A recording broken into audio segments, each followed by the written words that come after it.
Padre, te doy gracias en este momento porque tenemos la posibilidad de abrir tu palabra. Y te ruego, Señor, que por medio de ella me hables y nos hables porque te necesitamos en el nombre de Jesús. Amén. Bien, pueden sentarse, si no se va a dormir. Si se compromete a no dormirse, está bien. Y no apaguen la luz. ¿Está bien? Vamos al libro de Gálatas. Y vamos a ver algunas partes de Gálatas y lo vamos a hacer por varios domingos, pensando en algo. Miren, cuando yo pienso en Gálatas, pienso en lo que dice el capítulo 5, versículo 1. Estad pues firmes con la libertad con que Cristo nos hizo libres. Y cuando pienso en Gálatas, pienso en libertad, libertad, libertad. Y realmente estoy, si pudiera usar el término cansado, sería cansado, ¿sí? No puedo mover esto. Sería cansado. ¿Cansado de qué? De pensar en cristianos que creen que la vida cristiana es dura y dan un mensaje negativo de lo difícil que es.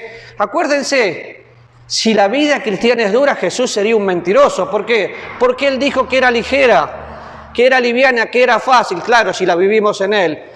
Y Gálatas habla de libertad. Ahora, cuando pensamos en Gálatas, todo autor tiene una fecha y aproximadamente fue escrito en el año 49 al 57. ¿Sí?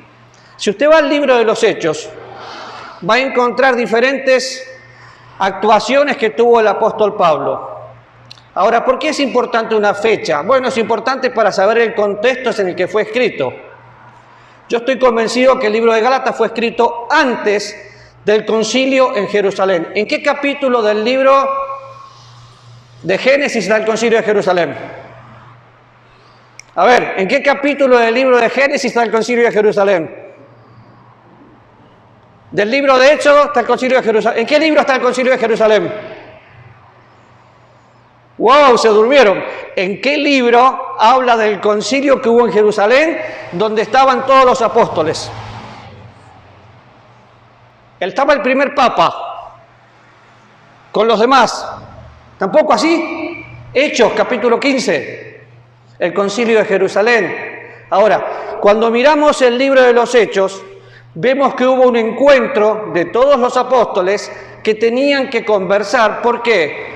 Porque si usted va mirando el libro de los Hechos, se va a dar cuenta que era todo un terreno judío y solamente le hablaban la palabra de Dios a judíos.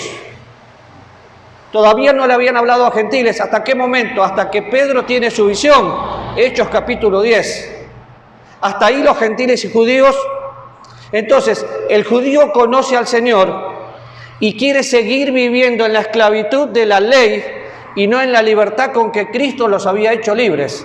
Entonces ahí empieza lo que podemos llamar un movimiento de personas que se dicen judaizantes y que se van a la iglesia de Galacia a querer meter sus tradiciones, su filosofía y transformar el Evangelio.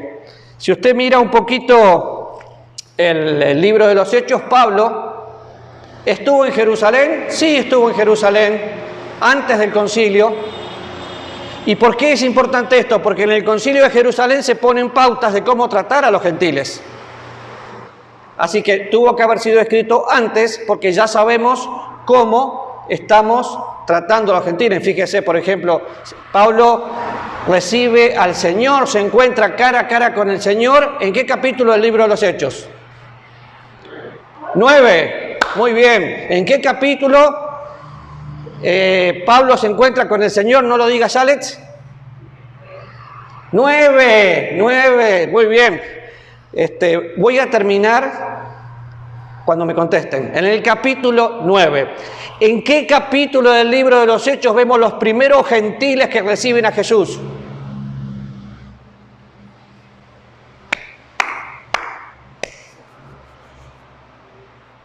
No. Va a tener que leer porque voy a hacer preguntas así a partir del capítulo 10 y usted lo va viendo. Ahora, ¿Pablo era apóstol o no era apóstol? ¿Pablo era apóstol o no era apóstol? Sí. Fue apóstol por Jesucristo. Muy bien. Ahora, cuando pensamos en Galacia, o la iglesia que, si usted va a la Biblia, dice Pablo, apóstol, no de hombres ni por hombres, sino por Jesucristo y por Dios Padre, que lo resucitó de los muertos, a todos los hermanos que están conmigo en las iglesias, plural, de Galacia. Y acá hay dos cosas importantes. Primero, cuando hablamos de Galacia, estamos hablando de una provincia. Había un país con ese nombre y estaba en la provincia, y habla a las iglesias, no era a una iglesia. ¿Por qué? Está haciendo mención al cuerpo de Cristo y a varias iglesias que Pablo había fundado. Si quiere estudiar un poco todo esto, yo le voy a compartir algo. Y no pongo un PowerPoint, aunque sí lo tengo, porque hay que apagar la luz y usted se duerme, ¿sí? Pablo realiza su primer viaje misionero ¿en qué año? 46 o 47 aproximadamente. ¿Está bien? ¿En qué año es el primer viaje misionero? 46 y 47. Ah, dije que no terminaba hasta que no contesten, a que se quieran ir, ¿no? Bien.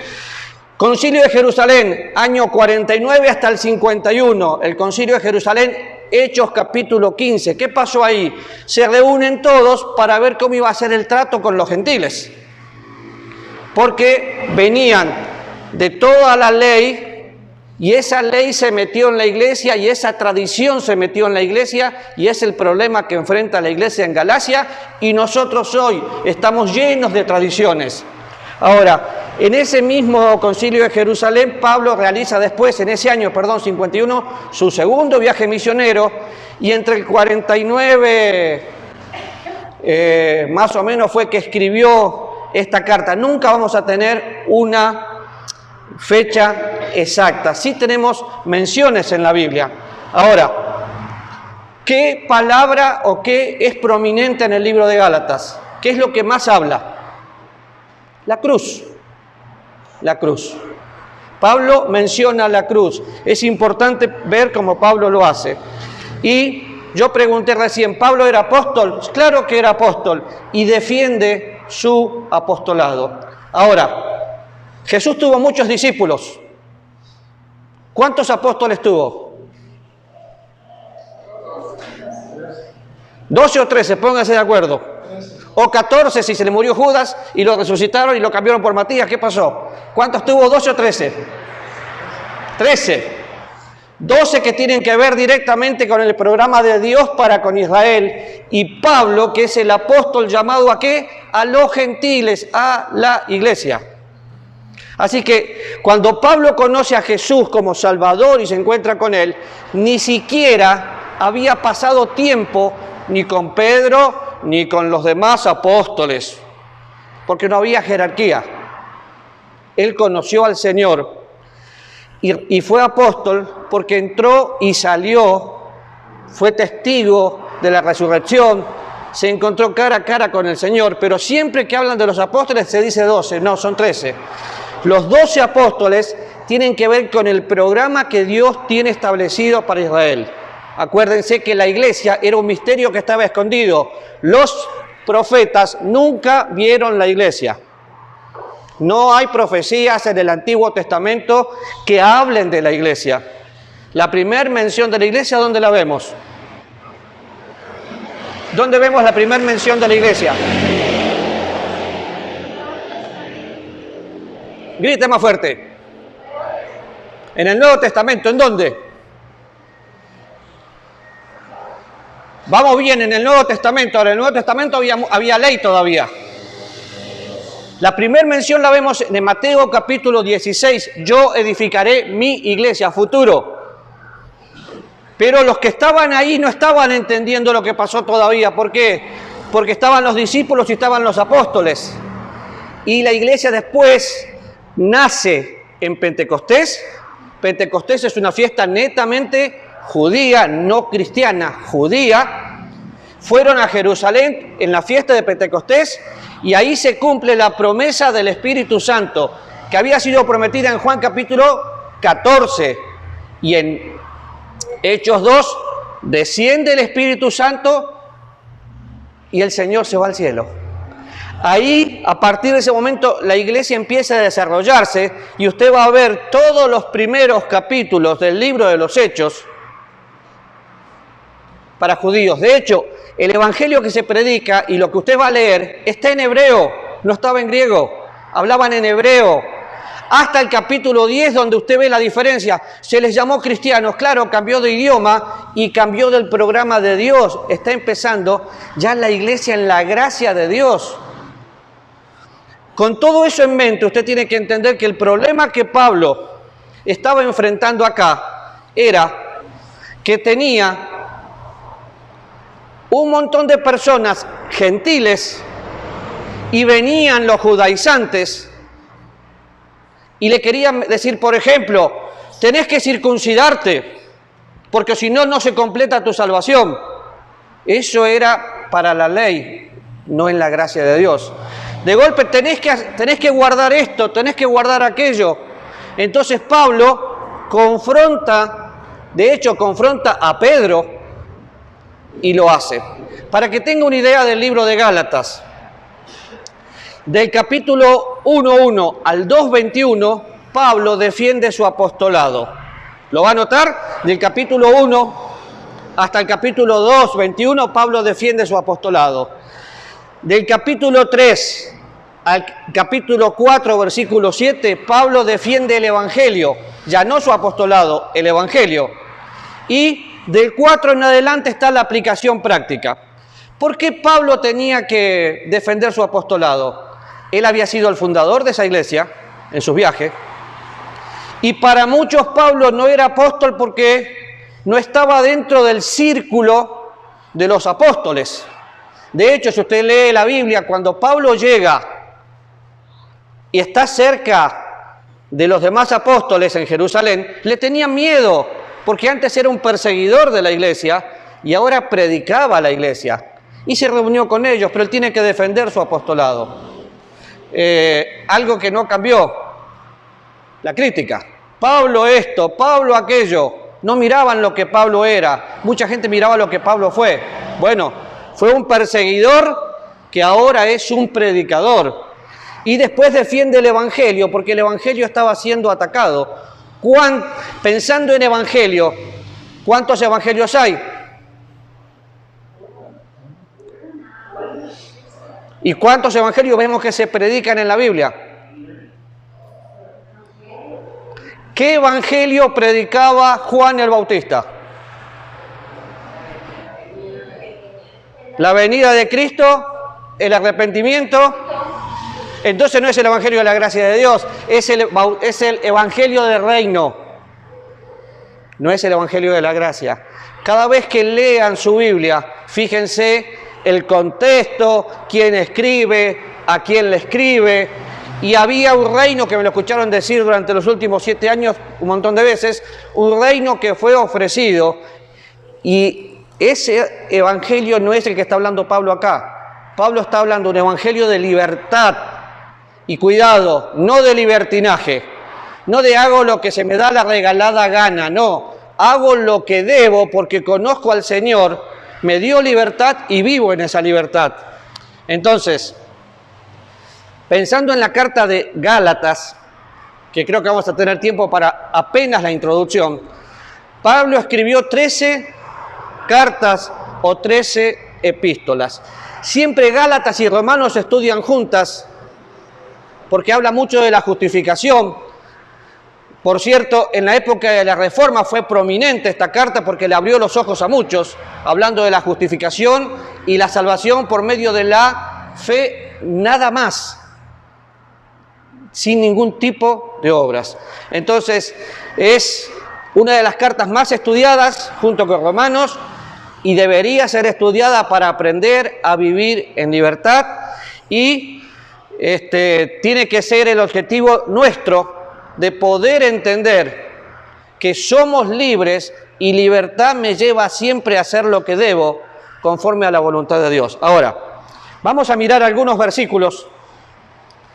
Después les voy a explicar bien el contenido, pero capítulo 2, versículo 4. Fíjense, ¿quién lo quiere leer? Fuerte.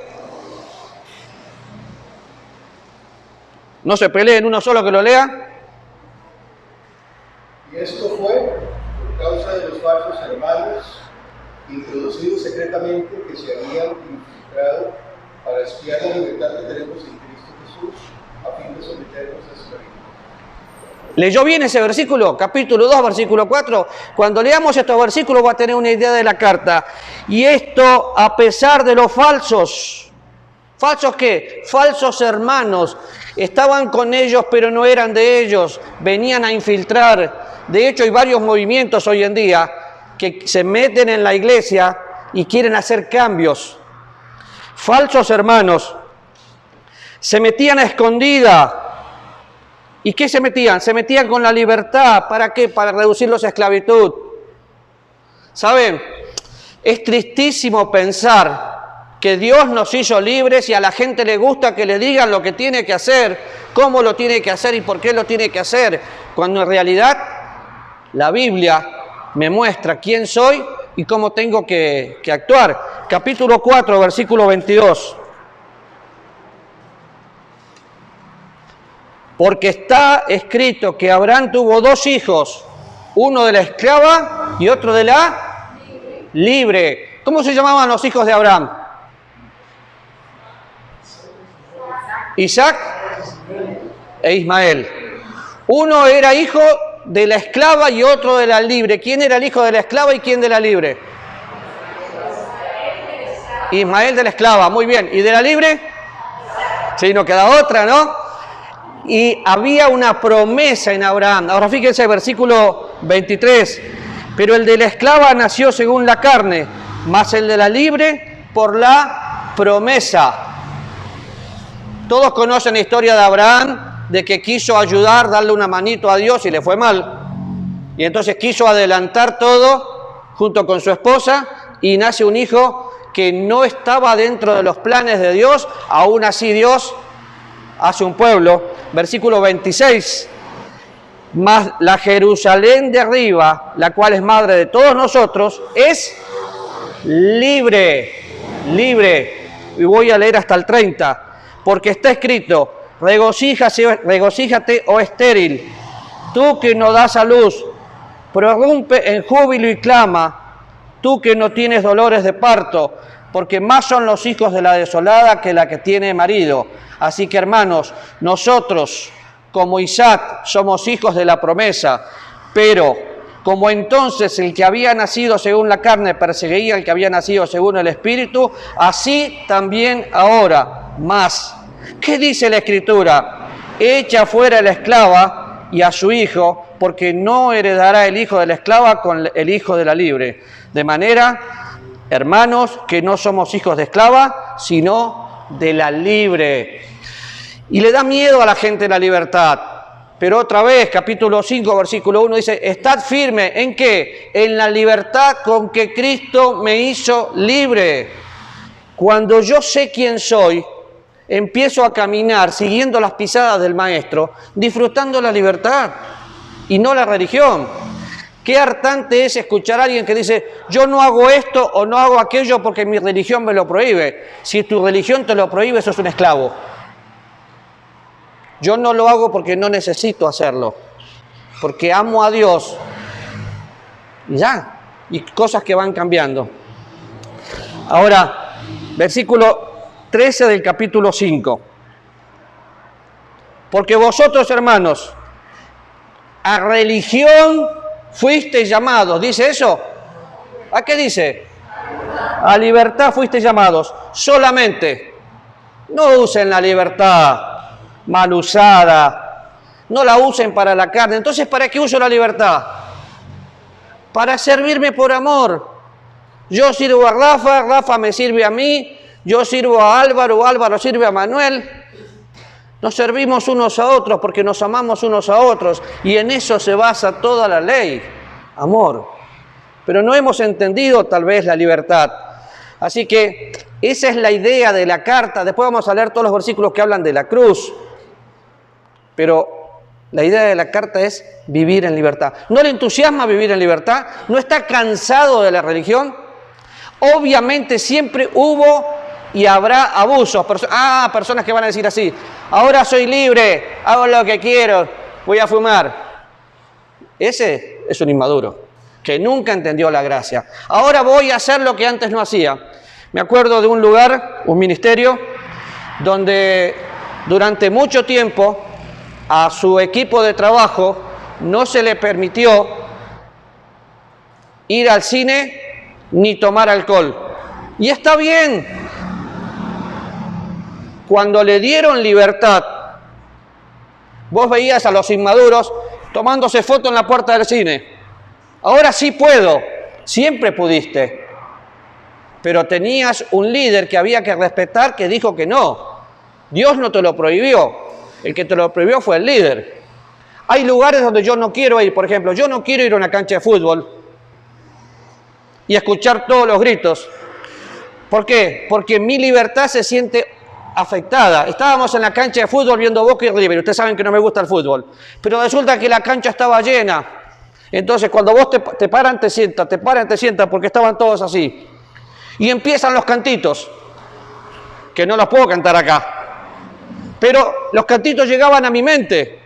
Había un señor que hablaba inglés que estaba al lado mío y cantaba los cantitos. Digo, no, ¿qué estamos haciendo?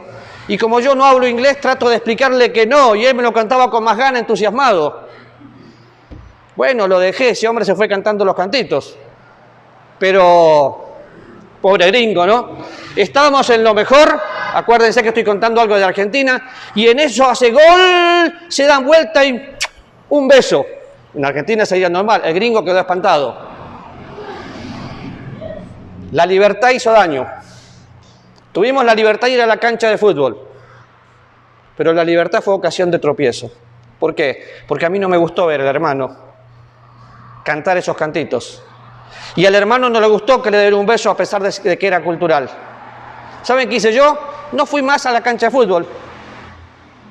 Y no estoy diciendo que sea pecado y ni mucho menos. A mí no me hizo bien. Y es mi principio que no quiero ir. Pero lo felicito si le gusta el fútbol. Pasión de multitudes. ¿Qué quiero decir con esto? Usemos nuestra libertad bien para hacer lo que debemos, a la manera que debemos. Si algo le hace mal, no lo haga.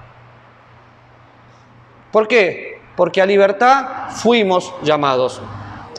Y no quiero usar muchos ejemplos, pero todos ustedes saben que yo no subo a mi automóvil ninguna mujer que no sea mi esposa o mis hijas, si no voy acompañado. Ese es mi principio, no el suyo. Si usted lo usa porque está convencido, está perfecto. Pero si usted lo va a usar porque usted quiere copiar a Raúl, a usted no le va a funcionar. Yo lo hago porque es mi convicción y es mi manera de amar a Dios y amar a Adri. Punto. Ahí terminó. No se puede imponer. Así que la vida cristiana es libertad en Cristo. Y el estar en Cristo me hace caminar con Él en cada instante de mi vida. Así que, pensando en el libro de Gálatas, que vamos a tener mucho para hablar, Gálatas me tiene que llevar a ser, en primer lugar, consciente de la libertad que yo tengo en Cristo. Cuando soy consciente de que soy libre para hacer todo lo que esté a mi alcance, entonces tengo que pensar algo. ¿Cuánto de la palabra de Dios está morando en mi vida? Porque mi actuar se va a determinar por mi comunión con Dios. Así que soy consciente, pero la conciencia me lleva a tener comunión con Dios. Comunión con Dios me va a llevar a caminar de acuerdo como Dios quiere que camine. En la libertad con la que Cristo me hizo libre, no siendo un esclavo del pecado. ¿Sí? Vamos a orar, agradecer a Dios por esa libertad. Por favor, se ponen de pie. Padre, gracias. Gracias por hacernos libres. Gracias, Señor, porque tu gracia es suficiente. Y, Señor, queremos vivir realmente conscientes de tu presencia en nuestra vida, disfrutando comunión y caminando como caminas. Gracias, Señor, porque miramos la cruz, vemos el precio que pagaste por nosotros y te alabamos porque sos nuestro dueño. Enséñanos a amarte, Señor, con todo nuestro corazón, en el nombre de Jesús. Amén. El domingo empezaremos Gálatas, por ahora vamos con la primera parte. ¿Está bien? Acuérdese, hay chayotes afuera para comprar, puede colaborar con nosotros.